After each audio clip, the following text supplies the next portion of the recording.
आदरणीय अध्यक्ष जी, अभी महाविद्यालयों के स्टेम पाठ्यक्रमों में लड़कियों की संख्या बहुत कम है। इस हालात को बदलने के लिए मैं कल्पना चावला छात्रवृत्ति योजना शुरू करने का प्रस्ताव रखता हूं। इसके अंतर्गत विज्ञान और इंजीनियरिंग में स्नातक और स्नातकोत्तर की पढ़ाई करने वाली छात्राओं को 1 लाख रुपए वार्षिक तक की छात्रवृत्ति दी जाएगी। आदरणीय अध्यक्ष जी, हरियाणा सरकार के सभी राजकीय महाविद्यालयों में पहले से ही सभी लड़कियों के लिए स्नातक स्तर तक ट्यूशन फीस माफ है।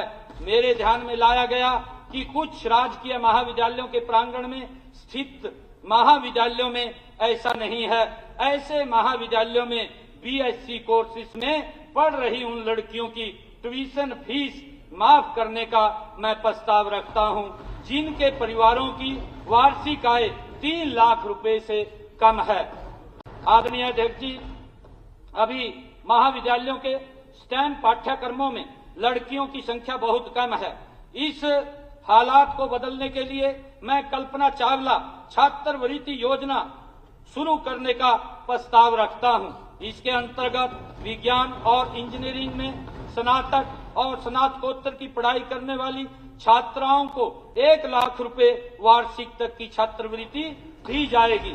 आदरणीय अध्यक्ष जी, हरियाणा सरकार के सभी राजकीय महाविद्यालयों में पहले से ही सभी लड़कियों के लिए स्नातक स्तर तक ट्यूशन फीस माफ है। मेरे ध्यान में लाया गया कि कुछ राजकीय महाविद्यालयों के प्रांगण में स्थित महाविद्यालयों में ऐसा नहीं है। ऐसे महाविद्यालयों में बीएससी कोर्सेज में पढ़ रही उन लड़कियों की ट्यूशन फीस माफ करने का मैं प्रस्ताव रखता हूं, जिनके परिवारों की वार्षिक आय 3 लाख रुपए से कम है।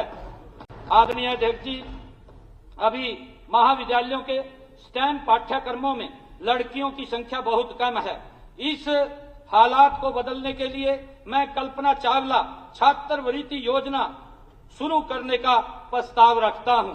इसके अंतर्गत विज्ञान और इंजीनियरिंग में स्नातक और स्नातकोत्तर की पढ़ाई करने वाली छात्राओं को 1 लाख रुपए वार्षिक तक की छात्रवृत्ति दी जाएगी।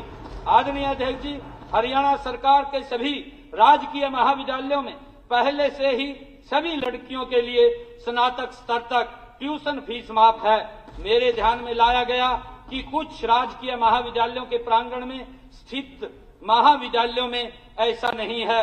ऐसे महाविद्यालयों में बीएससी कोर्सेज में पढ़ रही उन लड़कियों की ट्यूशन फीस माफ करने का मैं प्रस्ताव रखता हूं, जिनके परिवारों की वार्षिक आय 3 लाख रुपए से कम है।